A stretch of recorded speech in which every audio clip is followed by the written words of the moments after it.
That we are live, and of course it is that time of the week again for Geek Speak. Sorry, I've got some notifications popping up because again this is a new computer, and so it's that time again for Geek Speak. And this week we are going to be talking about the landscape of e-commerce in 2022. What are your options? Things that we've noticed have been updated since we did this pretty much a year ago, I think. Did we do a topic like this a year Yeah, we ago? were doing the pros and cons of like doing WordPress versus WooCommerce versus Shopify, the eternal struggle. And I think and it kind of turned into a bit of a conversation about the wider landscape of it and things to consider. Um, Yeah, I feel like we'll probably have this over the years is just have very similar topics, but what's changed and what the state of, like you said, is of a lot of these topics every year. So yeah, for sure. And also, just before we get too far into it, my name is Phelan. I work with Pip at Seymour Digital Media, where we focus on search engine marketing. and my name is Greg, and I work with Original 72 Creative, and we're a full service website graphic design and digital marketing firm in Vancouver. Awesome. And Just so, before we continue, I'm yeah, not seeing us yet in the groups, so just is that one throwing not that out working? there. Well, that is just lovely. Okay. Oh. Okay, so we have Pip who's going to be sharing it into the Facebook group. It should have There we worked. Oh, go. that is the absolute joys of switching Live. systems. At least we're, intentionally doing this live and not just having it randomly show up. That was Live problems. yeah, that's the one. Okay, I've got Seymour Digital Media one, and let's just see. I'm not seeing it myself. Okay, Pip is posting it in the group. So yeah, keep. Sorry for the fun technical goofs and gags. These are things that do happen. Anyway, we'll be continuing on if there. Uh, oh, and if you have any questions or comments, definitely leave them in any of the lives, and we'll try to respond to them. Uh, and so, Let's get it it looks. going. So yeah, I guess kind of starting off. I think one of the things to just kind of talk about at the very start is that we were, in our preamble, we were talking about how it was funny that like Shopify has lost a lot of its stock value, and that we're kind of both seeing that like the Rubicon's kind of been crossed, and e-commerce is now going to be part of our lives. Hmm. Uh, Yeah, I think the fun this to me, I mean, e-commerce has been around for a long time. I mean, my first company that I started and built up, we started in 2000, and we were specifically an e-commerce company helping people get online. So it's e-commerce is not new at all.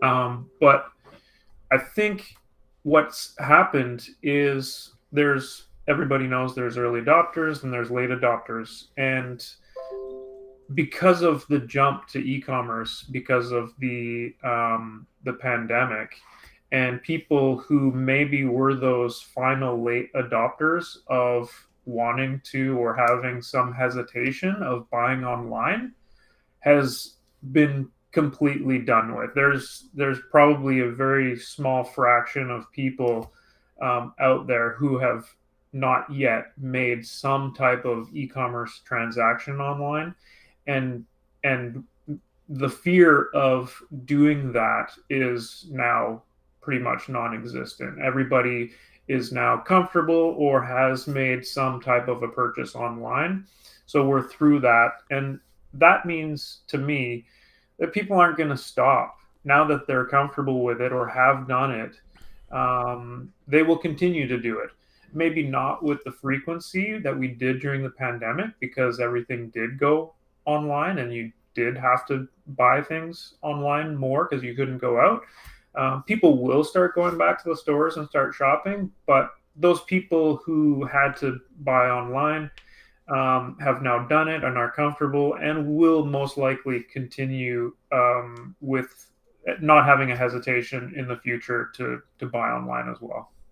Yeah, yeah. No, I agree that I don't. I feel like everyone had, we were kind of cajoled into it, but it was a necessity, and I think that now that we're here, I think that a lot of store owners themselves as well have become much more comfortable with how it works, and we know Pip and I know a couple of business owners that are feeling even better because they could reduce staff, mostly because the staff were being put in awkward situations, and so they could reduce the staff, still do all the sales, have a couple of people come into the store, but business was running pretty streamlined. They didn't have to put any of their staff in harm's way of being on the front lines, and so Mm-hmm. they could take on the risk themselves. And so there's definitely a lot of positive aspects about it as well. That I think that and also I think that we just don't know how it's all going to shake out. Like things are just still so weird now that I don't think if anyone's telling you that they know exactly how it's going to shake out, I would say that they're lying. Um, but yeah, jumping over to Greg, you when we had done the prep for this, we were kind of talking about one of the big ones that kind of relates to this is the POS offerings and how Mm-hmm. it's still surprising. We were noticing because we're kind of going through a lot of store owners, right? Still want to have their inventory managed by one central place. Like you don't want to do it twice. And that we were noticing that Shopify still has kind of the best integrated one, but we're kind of surprised that there hasn't been a better one with WooCommerce, that they haven't paired up with someone like Yeah, Square. I think there are options, but none of them, really great options. And I think in our prep, we were talking about how we were quite surprised that WooCommerce hasn't already bought or partnered with some POS vendors, so that was a bigger component to their e-commerce offering, like Shopify. I don't know as much about Shopify as yourself. Shopify does have a really good integrated POS option for the platform. Yeah, yeah, they do, and it's especially if you're American, just Hmm. because of like Interact systems are different in different countries. They're owned by different people, and so it's a lot better in the states. But I mean, it's still hardware, right? Like it's sucks in a lot of ways because they're finicky creatures, because it's not just like how a computer displays something, it's also like how if I press the button, does it actually send the things? And so they're hard things at the best of times to have built. Um, and so uh, yeah, that's the big one that I noticed. And because you were saying that what is it, Lightspeed is Light generally. Lightspeed, yeah, and so Lightspeed, to my knowledge, was a offering for POS mainly, Yeah, and yeah, then they did add an e-commerce option to their POS offering, which is probably the time when I had a client getting involved with them and had a just horrible experience. So I have a very negative feeling towards Lightspeed in general, that's because of that, and given it was probably early days for them in adding their e-commerce component to their POS, so it was probably very to me it was really cumbersome to figure out, but it was their first, so I'm sure they've grown since then. And like we talked the other day, I was looking into Equid, which I've been hearing a lot more and seeing a lot more advertisements for, or plugs for. And we've come to realize, I think you mentioned it to me, that Ecwid is owned by Lightspeed. Yeah. So I mean, we so then also, yeah, that sort of made a lot more sense to me. And as we discussed, Lightspeed seemed to be a company that does a lot of purchases and then gives those offerings around their services. yeah, that was the big one because like they even bought Vend, which is another POS system, which I thought was kind of weird because I've heard positive things about Vend, but I've heard negative things about Lightspeed, even like as far as a year ago, Mm-hmm. that people still don't really like it. So I definitely see them like Lightspeed as being the people who go for the acquire model rather than build it in house. Is just buy a company that's already doing what you think you might want to offer to your clients. I will Mm-hmm. also say that since our meeting, my YouTube ads that I get presented now are almost entirely Ecwid because I went and looked them up, and so now they put me on a stupid remarketing list, and so now I was like, they're like, "Oh, hey, you should get started with Ecwid today." I'm like, Did you go to the site or did we just talk about it? "No, I googled it. Remember, because I looked them Okay. up, and so that's enough to put you in an in market like for Google, like it's an in market audience Yeah. list, and Yeah. so that was enough. And then now I'm like, Yeah, great. I'm getting the same. I'm getting the same stuff. So that's what I mean by they're really pushing it, Yeah, because I don't know how I stumbled across it, but all of a sudden, like I saw it everywhere. yeah, And they yeah, I've noticed that as well. They go through spurts where they're very aggressive with their promotional tools, and I think that they were also trying to demonstrate that they integrated with WooCommerce to do a lot of the Shopify integrations. So your Google Merchant Center integration, your Facebook Shops integration, like that was kind of the big thing when they mhm. were advertising to me is that they did a lot of the integrations that Shopify would offer, but they do it for WooCommerce or another solution, and so they're just more neutral about it, kind of like Bold Commerce, which is they used to be solely an app developer for Shopify, but moved away from them since. Uh, yeah, and what was another one of the?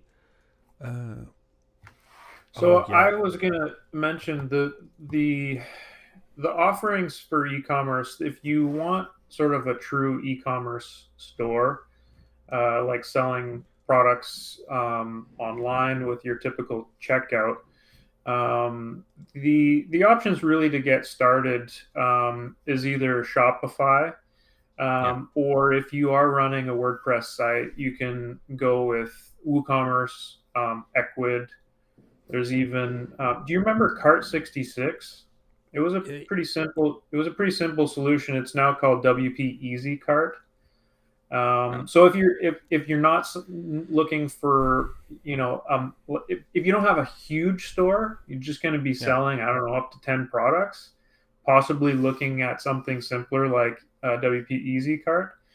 And if you're really serious about e-commerce, you could look into big commerce, which is a paid, but they're a more heavy duty e-commerce option as well. yeah, and they're definitely one that's kind of rivaling Shopify for a lot of like the. I know that they were targeting a lot of like enterprise level e-commerce Mm-hmm. was kind of their big one that they were going after.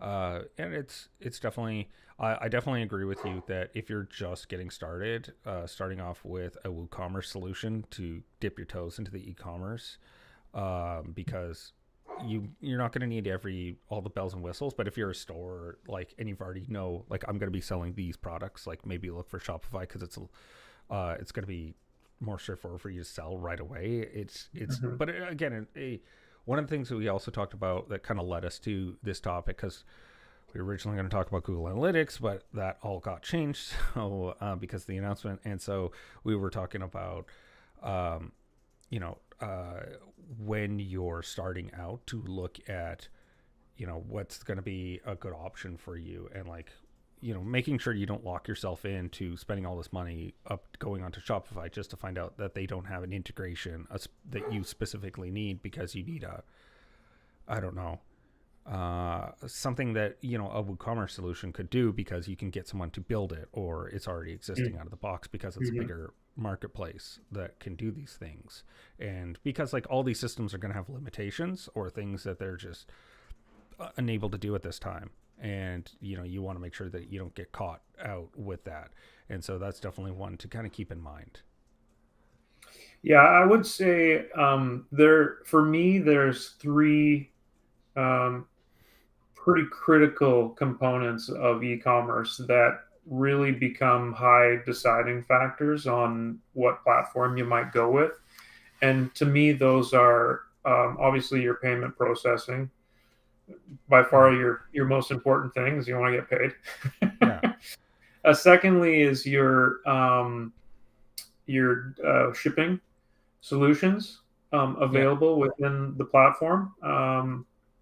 Because shipping is one of the, if not hardest, tasks to complete with your stores. There's so many different components to think of for shipping, especially if you're shipping worldwide. Even if you're just shipping local, depending on the type of products that you sell, and the tiers of shipping that you might need for those products that you sell. It could be really really complex. So having your shipping mapped out and picking the solution where shipping is going to work is critical.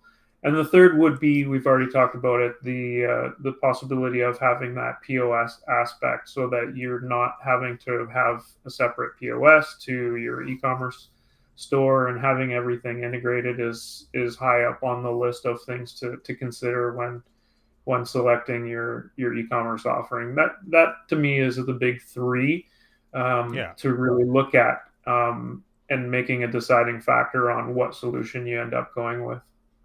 Yeah, for sure. And I would just add to that, the only one is what I just mentioned is like, if there's if you're an edge case. So if you're something that doesn't fit within the typical, like, I need it so that people can upload their own pictures of their dogs to see how it looks on a t-shirt. Like, you have a very specific functionality in how you expect customers to use your website. Yeah. And it's not just, I have a product, like I'm selling chairs that I've made, and I just take a picture of the chair and then I ship it to you. That's much simpler, a whole process. Whereas, like, if it involves like customization on the customer's side, that you would need to go make sure that that the system that you're picking can do that functionality, and that there's a ready built solution. And of course, you're going to want something that's already built, if possible, because that's just going to save you a headache of having someone custom build something. Is more, you can have it be a little more subject to issues. Yeah. And in cases like that, if you can't find something specific that your site needs, that's one of maybe the benefits of going with the WordPress WooCommerce solutions, because Agreed. you can't necessarily go to Shopify or go to BigCommerce, and say, "Hey, this is what my site needs. Can you like build that in for me?" There's less of an option, I believe, to do that. Now, I know Shopify, I believe you can, there are plugins that people can develop, right? Yeah, yeah. There's a whole ecosystem of apps in the App Store, and I mean, to be honest, the biggest part about the Shopify App Store is the low barrier to entry, and so there are so many apps in there, and so many of them do, like, they're so generically named. It's such you're pretty much dependent on reviews and what people say in their reviews in order to actually get a good sense of whether it's a good app or not. Yeah. Uh, and just And quick the side thing, anecdote, I want to tell you one, just because this is a really fun story. And also, the Shopify app team was my favorite team when I worked there. They were like the funniest people. They were so good. But there's one app that I'm not going to name who it was, but they were very bad. And when you uninstall the app, it didn't uninstall. And also, they got banned because they were doing injections of Bitcoin mining processing. So they would, if you ran their app, there would be a little script that would run a little bit of Bitcoin, and so they'd be using Shopify servers to mine Bitcoin. Um, ah, yeah, which interesting.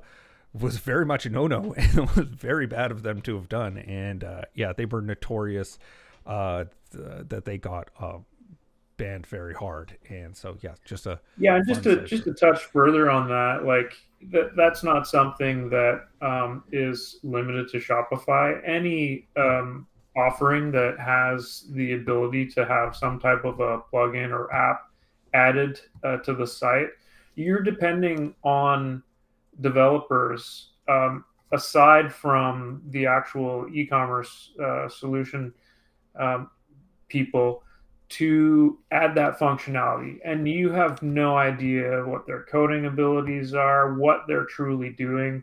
You really have to do your due diligence on figuring out, through either popularity, star rating, how many installs of this, and determine whether or not it could be a reputable piece of software to add to your e-commerce site for whatever functionality it's giving. Because even in the WordPress world, aside from WooCommerce and WooCommerce extensions, there's just so many plugins in the repository, and these Yeah. plugins often go dormant. People abandon them and just they don't get updated anymore. They could have been really great at one time, and then they just got abandoned. Other people can pick those up, and that did happen not too long ago, where a fairly popular plugin went dormant and was on a ton of sites, and another developer picked it up and put something malicious in it. When everybody updated, all Yeah, of a yeah, I sudden remember hearing about this. Yeah, all yeah. of a sudden, all of these sites were compromised because this new person picked it up, built in this backdoor or whatever it was. I don't remember exactly what it was. And now all of these sites that had that plugin that used to be great but fell dormant had an issue and either needed to update, remove it, or what have you. So I believe that plugin. I wish I could remember what it was, but I believe the plugin was actually removed from the WordPress repository. So Yeah, uh, yeah. I think it was, now that I'm thinking about it, I think it was part of a WordPress plugin, and it was a npm JavaScript library that like was like is one of those ones that's like super fundamental to how most people just kind of like do some processing, and it was mm, like super innocuous and everyone had it, and it was the, like you said, it was the library was abandoned, picked up by someone else, and then they were bad, but it got into every single library that used it to run the mm, functionality, and so then all of a sudden you're in all these websites. And so yeah, definitely another thing, just building on that, is to check that there is some sort of vetting process by the App Store, because like Shopify's App Store does do regular security checks on all the apps that go in. I think the WordPress one, like the official WordPress.com one, they do vetting as well. So if you're on the WordPress, like they will vet you for any major security flaws. And so mhm. definitely, if you can have someone vet it, that's like an authority that would be doing it, really good. There's going to be some places, ThemeForest, that you can get whatever and you have no idea what you're buying until you've purchased it, and then it's already too late and you're never going to get a hold of the guy that you gave money to. So there's definitely places that you got to be cautious about with who's actually putting this stuff out there, and is anyone checking on it, or are they Mhm. just letting it go wild? So I wanted to take maybe the rest of the our time here to go over, because we've sort of been talking about major e-commerce stores and people who have either a real world store and are now extending to sell online, or even they don't have a real world store but they've built up a store online with products that they actually ship out to customers. There's another aspect that, to me, for a long time, I never thought. When I thought of e-commerce, I always thought of stores selling products and shipping them to customers. But e-commerce now there's a e-commerce in where, like, I just sell a service. Yeah. Or there are people out there selling courses or a membership on their site. That's a Coaching. form of e-commerce, but not a traditional form of e-commerce where you're actually selling a product and shipping it to someone. And for a long time, people used the traditional e-commerce offerings, like WooCommerce, Ecwid, or other options to sell those types of services, courses, and things like that. But there are different options where you don't have to have that full store just to sell things like that. And so I'm kind of talking about one of the big ones that has been around the WordPress world is easy digital downloads. So if you have like Hmm. images or PDFs of things, or you know, proprietary stuff that you want to just sell to people, you could use easy digital downloads as a really easy way. Um, and there's a new offering coming to WordPress that I wanted to mention because it's looking really promising.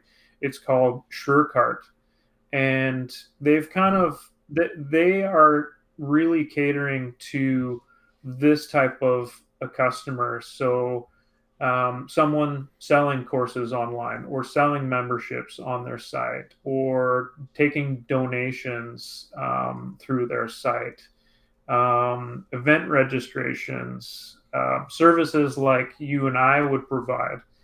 Hmm. They look like they're not launched yet, but they have announced their name, and I've been looking at initial versions of, and it is looking really promising and really easy for people who provide those types of services to be able to create simple products like that and take payments or subscription payments or lifetime payments for those types of services. So I'm really excited about that one. I'm sure I'll share more in the group as it comes actually is officially released. But it's one to watch out for coming up, brand new. So Okay, that's definitely interesting. Looking forward to hearing more about that because yeah, there's definitely the wider world of kind of services and digital products is become more pronounced. You know, I always cringe when I go to a site and it's a WooCommerce store, but they're selling like a service, like buy my web design package, or like I'm just like, oh. yeah, There's like not because they're doing it, but just because the solution is such overkill for the ability to just because all you really need to do is take a payment. Honestly, you yeah, need to have a product name and a price and take a payment for that service that you're providing or that course that someone's going to watch or something like that. You don't need a full-blown e-commerce application that has shipping modules and all of this stuff surrounding it. And in the past, that's what people have done, and that's why I'm excited about this offering, is because it's really going to take care of that market.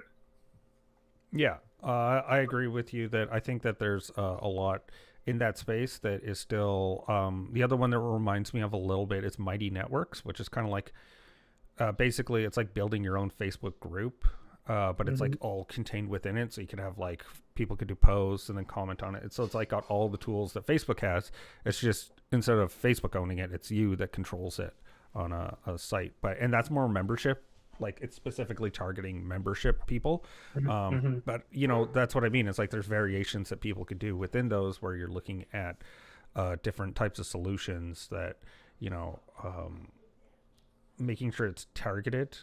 There's even someone that I know that does Google Ads consulting, and it's like, he just has a Calendarly link, and it's $200 to book him for an hour, and he's really good at Google Ads, but like just that is pretty simple for, just consulting. It's just Calendarly and a Stripe account, and you're off to the races, and Yeah. you know, so yeah, definitely, I'm big proponent of what you said of don't do overkill if you don't need to, like.